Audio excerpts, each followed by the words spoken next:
Hey, what's cracking? Hope this video finds you doing well. Hope that wherever you are, it's as beautiful as it is where I am here today. I like to make the videos outside when I get a chance because it's so beautiful out here, and it brings home the fact that I am free. I want to thank you for clicking on the video. If you never have before, my name is Ricky Dye, and I went to prison for murder in Oklahoma when I was 15 years old. I was there for 20 and a half years before I got out. I'm not proud of what I did.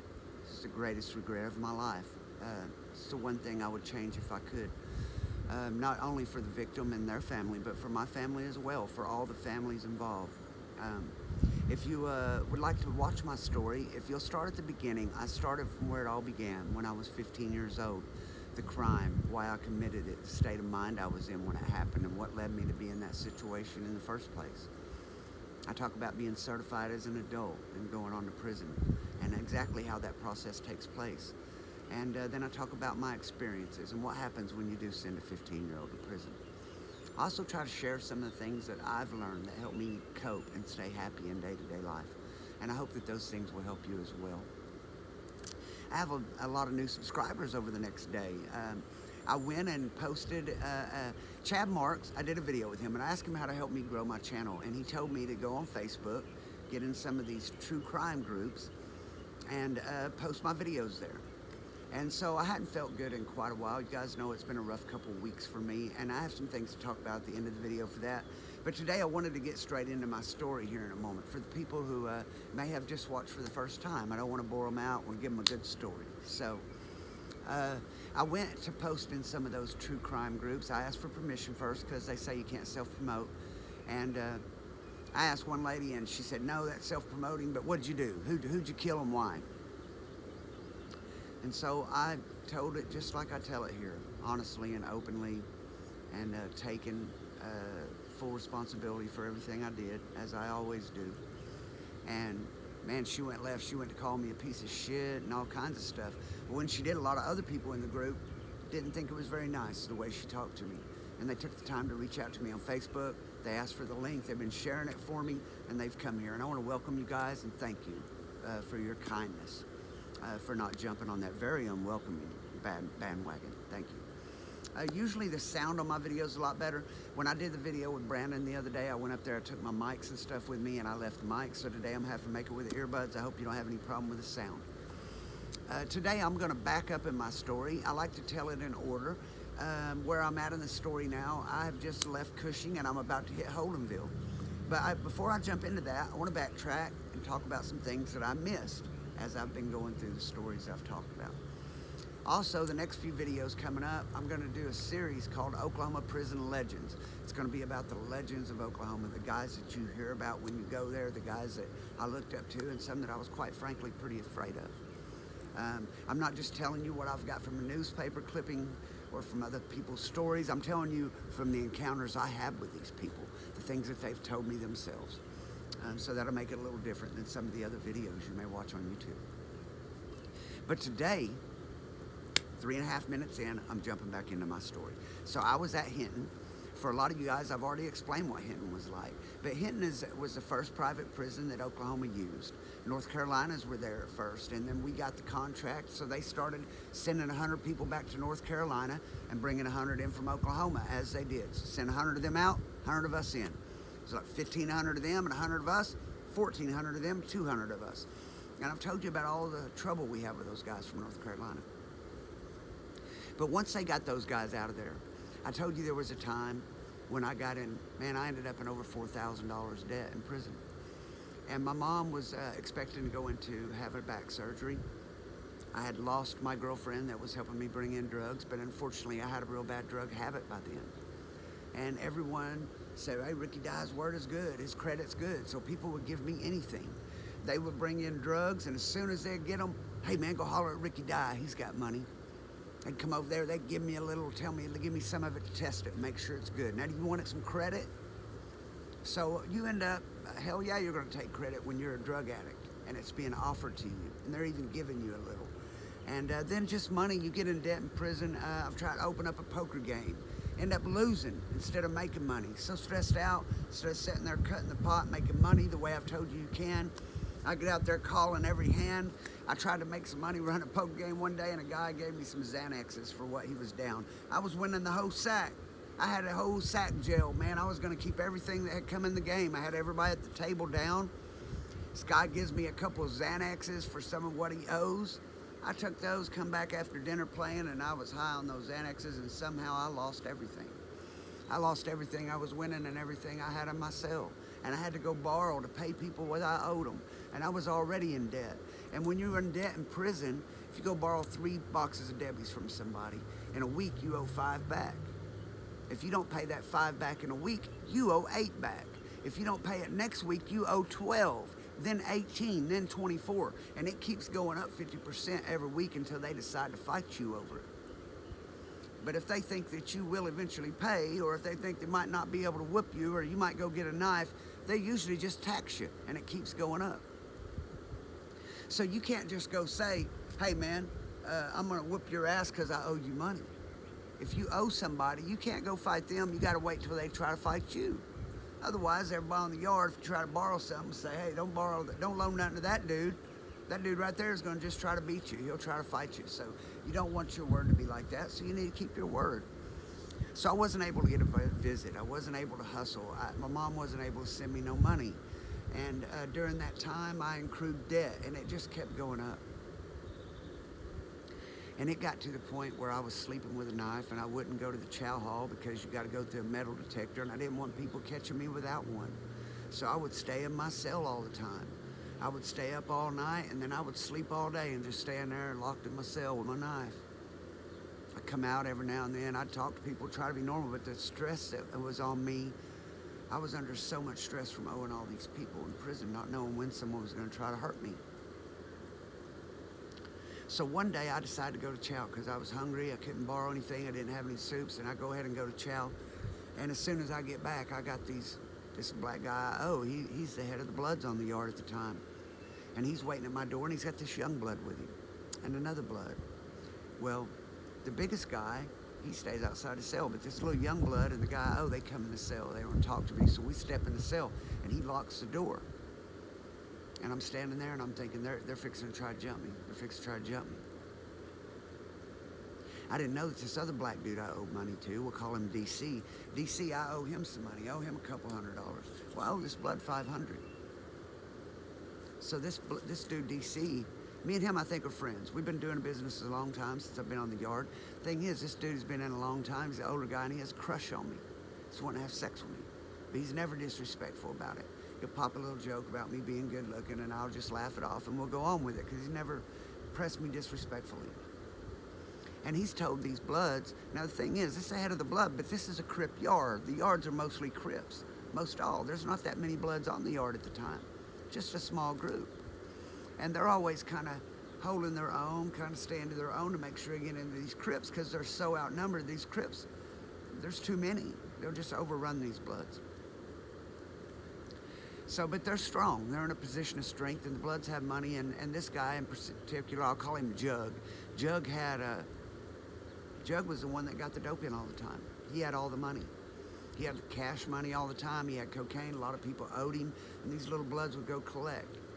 And mostly when you are selling cocaine or meth or something in prison, you're always going to be dealing with white guys, because black guys don't mostly buy that stuff. Mostly they just buy weed and cigarettes, maybe some pills, but you don't usually find black people looking for meth or cocaine in prison.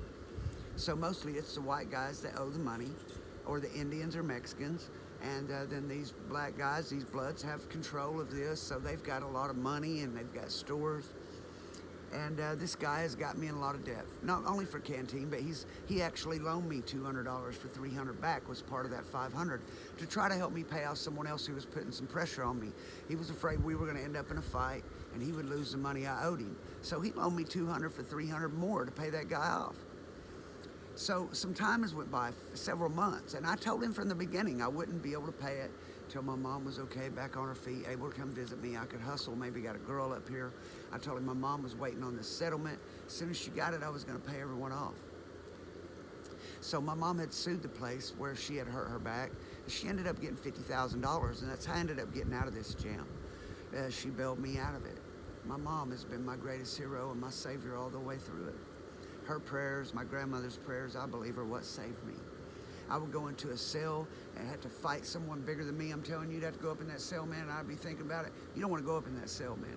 Everything in you, you're afraid to. So when it comes time to go in there, you just have to turn it off and just be like, this is all business. You have to unplug the emotions. And that's where I learned to unplug my emotions, because sometimes when you're in lockdown, you're looking at these walls around, you can't get away, your own mind, you can't escape it, it'll break you, man. You have to unplug it. And that's why I tell you, when it's overwhelming, when it's too much, just unplug it. Go sit, put some headphones on, listen to the music, and make yourself listen. TV doesn't work for me because I can sit and stare at it and have no idea what they're saying. My mind's elsewhere. But if you'll go close your eyes and put some music on, you'll be surprised that sometimes that will take you away. Especially if you make a playlist that helps you while you're in a normal state of mind. Go make a playlist of things that help you. Songs that boost you up and make you feel good. Not sad ones. Songs that give you a fight. And you make a playlist of that music. And when the thoughts are overwhelming and you're depressed, you really can't take it anymore. Go take you a hot shower and turn that music on. And I promise it'll help. It's saved me so many times. Go get in a hot shower, turn on your playlist. You'll feel better in about 10 minutes or so. Let the music guide you, man. So anyway, I'm in debt to both of these guys. And here's this blood wanting to talk to me because it's went on months. Now, he understood at first, but for some reason, now that times went by, he quit understanding. So we're in the cell. He's talking, says, so when are you saying this is going to happen? I said, it's just like I told you, man. It's not going to happen until my mom gets... And all of a sudden, this dude starts swinging at me. So I end up wrestling him down, getting him in a headlock, and I'm looking up this dude. He didn't jump on me. He didn't jump in. He's just holding the door so I can't get out. And I got this guy on the ground looking up at him and says, well, this is how you're going to get your money? Can't get paid this way. So he says, all right, man, that's enough. So I let this guy go up, and he's hard-eyeing me, and I'm hard-eyeing him, but they leave the cell. They go back down to their unit. So Hinton, you've got A, B, and C unit, and it's all inside. There's a real long hallway going this way, and it's got A on one side and C on the other. You got a real long one this way with B on one side, and then down here's master control, and then the chow hall's in between. So the whole prison is inside. But they do have an outside yard. But A and B unit, they share their yard. One goes out for a couple hours, then they come back in, then the other guys get it. But C unit is for people who are on level 4, who haven't got in trouble. They're model inmates, so to speak. So they got a yard of their own, C unit, and they can go outside anytime. So they can come out on their yard, and then if A unit has a yard, which is where I stayed, when we got yard, I could come out on the yard and we would talk at the fence. Chain link fence out there with razor wire on top of it. We come out there and talk with fence, and I'm talking to him about what just happened. And I'm telling him, dude, that's not going to happen again. I'm not going to be sitting down here just waiting, not knowing who's about to attack me. I walk around a corner and somebody I don't owe or nothing attacks me. I didn't owe that dude. You had that dude come down here and jump on me. Well, the only reason they didn't jump me 2 or 3 on one, the bigger guy waited outside the cell, is because this dude, DC, told him. And now, DC is an older guy. He's not a crip, but he has great sway with the crips down on C unit, on the same unit the Bloods are on. They all live in this big day room. A lot of people in that day room, over 100 people. And so the Crips mostly are predominant in that day room. There's a gang of Crips, and there's only like 8 or 10 Bloods. Maybe 8, 7 or 8, I think. So DC, he's got money, and he always has weed. When someone on the yard gets weed, he'll go buy it up and then just hold it. He don't sell it or nothing. He'll just hold that shit. And then when everyone on the yard is out of weed, DC will still have weed. And he's playing politics with these little young black Crips on the unit. He gives them caps. Guys that never get nothing, ain't got nothing, can't afford to go get a joint, but would love to have one. He pulls them up when no one else on the yard is smoking and gives them weed to smoke. So these dudes love DC. They call him Unc, okay? Everybody calls him old Unc. So everybody loves DC. He's the model older black dude, convict that all the young guys look up to. And he has a lot of respect from the whites and the Indians and Mexicans as well. But chiefly because he's very smart, he holds his drugs, and he shares them with the right people. So he lives in the same unit as this blood. So this blood now, he tells me that they said not to jump me. It had to be one-on-one. So that's the reason I got a one-on-one, was because DC told him I owed him money too. If they wanted to jump on me, I'd fight them. He said, white boy's got heart. You can fight him, but don't jump him. I don't want him getting jumped on, because if he leaves the yard, I lose my money too if y'all get him tricked off over fighting or whatever. If y'all want to fight him, he'll fight y'all and go in a cell one-on-one and fight him. So they come down there and pull that sneakily, instead of saying, all right, we want to fight him, having one of my buddies there and one of them there, and we go fight. Instead of doing that, they roll up on me 3 deep straight out of chow hall, and one of them sucker punched me, tries to. But he didn't get me. I caught it. So now we're all out the fence. And this shit's kind of got things riled up. There's some white guys out there with me, of course, because they're not going to let me get jumped on by black guys. It's just how it goes in prison, whether you ask them to or not. I've also got Mexican, Indian friends. Hell, I have black friends out there. As a matter of fact, DC was out there on my side. So DC and Jug, they're over on C unit fence, and I'm over on this side of the fence, and I got people over here with me, and there's people over there with them. And DC's over there telling him, hey man, what the fuck? Y'all, he's like, well, we did it one-on-one, we didn't jump him. So one thing leads to another, and Jug's like, won't you come down here on my unit and talk to us? So they think I'm gonna be afraid to do it. He's like, won't you come down here? As I'm walking down there in that unit's where all the Bloods are at. And I'm by myself. And can't be taking a group of people with you to red light to another unit. You can't go to another unit. You're not supposed to be on another unit. You only can do it like at chow or at a movement time, and usually there's guards at the door and you gotta sneak by them. So they had to sneak in my unit. But A unit isn't watched as good, because that's the unit where all the mess ups are at. They don't really give a shit who comes and goes out of that unit. We call it the wolf pack, because that's where all the shit happens in the jungle. So at movement time, I get ready and I'm gonna go down there by myself. I strap up, I put magazines on me, I got a knife hit on me. No one knows that. I got it on me, and I got on a big shirt so it doesn't show. I just look normal. And DC pulls me to the side and tells me, hey man, come on down here, man, I got your back. We're not gonna let them jump you. I got these crips down here with me, we're not gonna let them jump you. So at movement time, I go down there at 3 o'clock. Next movement after 4:15 is count time. At 3 o'clock, they have a 5-minute movement. I sneak down there. I put me on a little pair of sunglasses and a little beanie, and I got me on a long khaki shirt that you can have, and I got my sweatshirt under it, all this hiding my little magazines I got. And I just get in a group and walk right in there like I'm coming from school. And before I go up to holler at Jug, DC wants me to come holler at them, and we're trying to make sure that, you know, I'm safe down here. And so, that's my wife there. I love her very much. She gave me a smile. I'll give her one back. So, I go over to DC's cell, okay, and I go over there and I sit down, and he pulls the door shut, and he's gonna get me high, and I'm like, I don't want to get high right now. I gotta have my head straight. I don't want to be high. I'm fixing to go up there and holler at Jug. Probably gonna be a fight. He's like, man, I don't know if they're gonna try to fight you or not. He's like, but if they do, man, we're gonna make it one-on-one. He's like, but don't be surprised if you have to fight a few of them. I said, I don't give a shit. I'll fight every one of them. Just give me a 5-minute rest in between. Because back then, I walked around at 180, 90 pounds, and I ran every day. I wasn't afraid to fight no one. So I'm thinking, I'm probably going to have to fight this guy, and then I'll rest a minute, and I have to fight this guy, and I'll rest a minute, and I have to fight that guy. That's pretty terrifying to anybody. But, man, I was in a lot of debt, man, and this had gone on for a long time. And it was to the point that I was ready for it to just end, however it ended. I was ready to get hurt and go on to medical and maybe heal up and go somewhere else or whatever, man. I just wanted this to come to an end.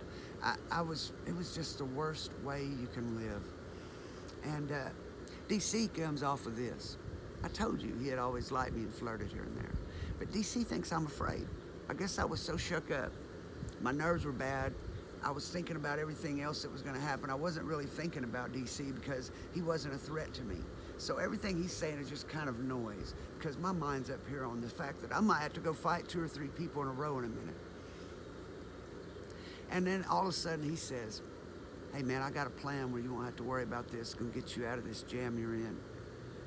He says, you know I've always liked you. You know I've always liked you, Ricky. He said, man, these Crips over here, they don't like them Bloods anyway. He said, they all listen to me. He said, I can go over here and tell them a few things that these Bloods have done and said, and they'll just run these Bloods off the yard, dude, and you won't have to pay them at all. And he said, as far as what you owe me, Ricky, I don't like seeing you stressed like this. You can forget about what you owe me, but I need you to do something for me, man. Just one time. I'm not trying to get you to put my dick in your mouth or nothing, but let me make love to you. And so I wasn't even listening to what he was saying.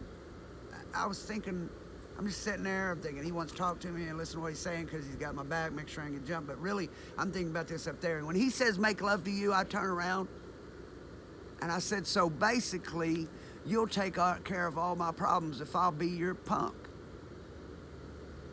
And he's like, I never disrespected you, Ricky, because now I've went from him thinking I'm afraid. Now I'm mad, and he sees it all over me. I've come down here planning to fight 2 or 3 guys in a row, and now this motherfucker's done said this. Now I'm ready to fight him, and he's locked in a room with me, and he knows I'm strapped up and has a knife. So now it is completely flipped. Now he's worried that I'm about to get, and there is a tremendous amount of tension. You could cut it with a knife I was carrying, I'm telling you. Both of us went from sitting down, we're on our feet, face to face. I'm asking you to call me a punk. Is that what you think, I'm a punk? You think I came down here and I'm a punk? You think I need you to protect me? So he backtracks the fuck out of this. But he's got my back. He's my dog. So I leave a cell with him. Now I'm mad. And I storm up here in this room with Jug. And he has everybody step out. There was 4 bloods in the cell with him, 5 guys. And he has them all step out. Locks the door, just me and him in there.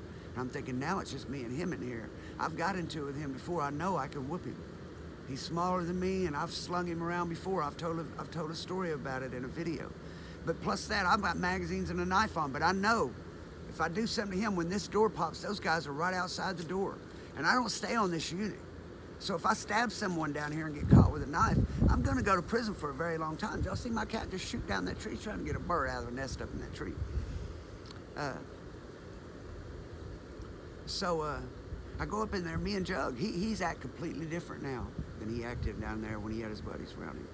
Now we're in the cell. Now he tells me, look, Ricky, man, I was mad. I was tripping because you haven't been talking to me. I'm like, dude, nothing's changed. Nothing's gonna change. Why do I need to come talk to you every week or every other day? It would be different if I told you, Jug, that I had something coming this weekend, then it didn't happen. I need to come tell you. But I've told you, bro, I'm not getting nothing, not getting shit till my mom gets her settlement. And when she does, she sends money, I'm come pay you. I'm not going nowhere, bro.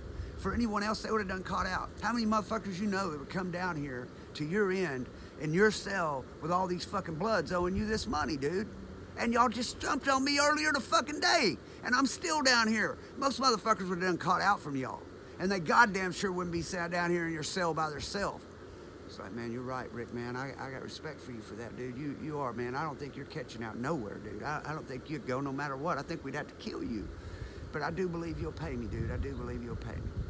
And so that straightened it all out. But here it is. If I would have been that type, I could have agreed to have sex with DC, and he was going to go have these bloods run all these crips off the yard. All that over doing drugs in prison. So what happens is you start out here and you get stressed out. You're going through things with your friends or in school or maybe with your work. You're going to work every fucking day. You're working your ass off. Your paycheck comes in. It's all gone. You don't get to enjoy nothing in your life. And you think life sucks, man. Life is terrible. Because you've quit looking at it like, I get to go do this. I'm physically able to go to work and take care of this. I'm able to take care of my bills. I'm glad I'm able to pay the electricity because now we can have the electric.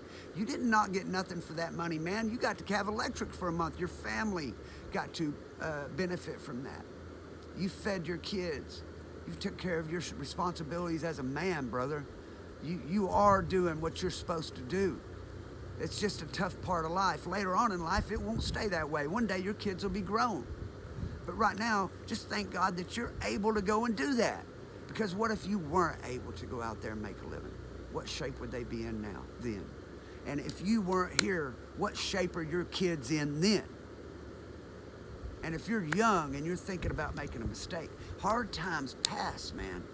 You'll grow up. Before long, it won't be up to your parents what you do. It'll be up to you what you do. So take advantage of this little bit of time that you have. Take advantage of the roof they're providing, the things they provide for you that you don't have to get on your own, because before long it will be all on you. But if you go and make a mistake that sends you to prison, not only are you not have a job no more or family that you're around every day, you've lost your freedom. And when you do get out, you have that against you, and things are way harder. So don't ever let anyone make it harder for you. Don't let people get you pissed off and make you do something you'll regret later. You're the only one that pays for the consequences of your actions. You cannot control what the rest of the world does. You only can control how you respond to it. So make sure whatever choice you make makes life better for you, man, or the people you love, because that's really all it comes down to. Now that is the end of the video, but I have some things I would like to talk to you about. A quick aside on the doctor, and I'm done with that. I want to thank everyone who went and gave him 1 star. All of you guys that helped me do that. Funny thing, you know, they couldn't answer my call for a week. I made that video, and over the weekend, we had him all the way from 3.9 stars down to 2.4. Monday, they went to work, and when they got off work, all the people in his staff, all his friends, when they got off work, because you see it all happened between 3 and 3:30, he had a whole bunch of 5-star reviews as soon as they got off work. Whole bunch of them. Brought him all the way back up to 3 stars. And I'm thinking, they have time to watch my videos and call the police twice, try to get me locked up. They could get everyone there to go do a review. But they couldn't return a call for me when I was, you know, manic out of my mind, trying not to do something that might hurt someone else or myself. Couldn't even return my phone call. So that just blows my mind that a healthcare professional will watch my video and not say, wow, that guy's up against it, let's help him, and instead tried to get me put in jail. But I want you to know that what I was trying to do has been done. Because I guarantee you, if you make an appointment with him today, or if you're one of his patients and you try to call, I bet you he's answering. They're on their best behavior, man. They're not going to treat you like they did me because they're trying to prove me wrong. And that's because you guys helped me out. Because I know you guys have been in a position where you go to a doctor or a business and they do you shitty, man, and they do you terrible, and you are so angry, but you can't do nothing about it but give them a bad review. But you're just one person, and it really doesn't matter. But this time we joined together, and it did matter. And because of you guys helping me out, now if you go to Dr. Tips, I'm sure he'll treat you much better. And that's all I wanted in the first place, was for no one to be treated like I was. So thank you guys on behalf of whoever goes to him next. On behalf of me, thank you guys very much. Wanted to say that. Wanted to give you another little trick. There was a time when I was locked down in phases. Told you about them in another video. It's kind of like DU. You can't get out of your cell, but you're on the top run in a normal day room watching everybody else walk around. It's terrible. And there was a guy in the day room named Roy D. And I hated this dude, man. He was bigger than me before I got put in phases. You know, everybody, you try to hold your own and make people respect you. This dude would go out of his way. Not straight disrespect me, but try to make it known that to everybody he thought he could kick my ass, pretty much. Always needling me and stuff. And I hated this dude, man. I would stand on the top floor in phases and look down there, and I would see that dude, and I would hate his guts, dude. I would sit there and think about all the bad things I could do to him. But I started reading my Bible again, and I didn't want to be full of hate. I knew it was wrong. I knew it was wrong, man. So I told myself, I'm going to pray for this guy. From now on, when I step up to this window and I see him down there, when I feel that hate, I'm going to pray for him. Because it is impossible to pray for someone and not wish them well and be true about it. You really have to find love in your heart to pray for someone and truly want God to help them. And so I'll make myself pray for this dude. And I want to tell you, after about a month went by, I quit hating that dude. Didn't hate him anymore. My prayers started coming from my heart. And so if you really have a hard time with somebody, or somebody you cannot stand, and you want to feel better about it, to get that hate and that grudge out of you yourself, start praying for them every day. And I'll guarantee you, it'll help you. Just like I told you, take that challenge. You get up every day for a month and tell yourself you're happy whether you are or not. No matter what happens that day, tell yourself you're happy. No matter if you are or not, for 30 days. And I promise you, at the end of 30 days, you'll really be happy. It won't be fake anymore. I hope you guys will take that challenge and do that. And then come back at this video, post in the comments if it worked or didn't work for you. I guarantee you no one will say it didn't work. Before I go, got a couple shout outs. I know you guys enjoy, if you're interested in watching things about people who have made a lot of mistakes, bad things have happened in their life, and they've come back from it, and they're trying to do better. I would like for you to check out Brandon Bond's video is not that he made a mistake. He went straight into the military out of high school, straight to war. And he was there for years, and he has post-traumatic stress. He is a hero. His trouble is from a sacrifice, not from a mistake. The link to his video will be in the description. If you haven't done it already, please go give him some support. Also, there'll be a link in the description for Chasta She-Light. This girl has been through so many things in her life that I cannot believe she's willing to talk about it. But she has went through so much trying to recover and be better. I have seen her in the hospital more times than I can count. I'm surprised she is still alive. She is a very good speaker, and her link will be in the description as well. She has just started. Please go and give her a subscribe. Chasta She-Light. Now, as a little advertisement, if you need some construction work done in Oklahoma, you call Mid-America Construction. The phone number, the name is in the description. Any construction work you've done, this guy has helped me more than anyone has ever helped me in my life, and he will be the man giving you a price and doing your job. You'll never have to worry about getting a shitty job, a bad deal, getting beat out of your money, somebody not showing up. You make a deal with this man, you'll get what you paid for, probably a little cheaper than you will anywhere else, and you'll get your job done quickly. Now, the last one. You know, if you have any bug problems, pest control, let me tell you, there's a lady down the street, the cat lady. She has 40 or 50 cats, man. I mean, they're just running everywhere. And this lady had fleas so bad in her house. I went down there to help her one day. You open the front door and you could see them fleas coming across the floor toward you in a wave, dude. And she had people come down there and try to help her, 2 or 3 different ones, and it did never improve, man. And same thing with another guy over here. There's a guy over here outside. I don't know him well, but he had bed bugs, and everyone knows he has bed bugs. People didn't want him around. Several services tried to take care of it, and then they called DOA, Dead on Arrival Pet Services. If you're in, pest control in Oklahoma. If you're in Oklahoma, he'll come hook you up. He went down that old lady's house and that old man's house one time, man. Wipe that shit out. Wipe that shit out.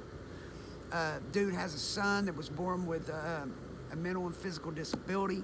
He was not expected to live past a certain age. So up until that age, the government helped him with that. But once his son became a certain age, once he outlived how long he was supposed to live, he's not supposed to be alive now, they quit helping because he's still alive. I don't understand that. But instead of going and making a GoFundMe or try to get someone to give him money, he went and started his own business, DOA Pest Control. He'll crawl up under your house. He'll do anything he has to do to get rid of your bugs, and he'll give you the best price around. And his phone number and the name of his company is in the description. And I will be giving him a shout out in the future, because anytime I see a man trying that hard to take care of his family, I feel that he deserves support. I have a video coming up, probably up tomorrow. Me and Brandon Bond's done. I think you'll really enjoy it. And I'll be posting again in the next couple days now that I'm doing better.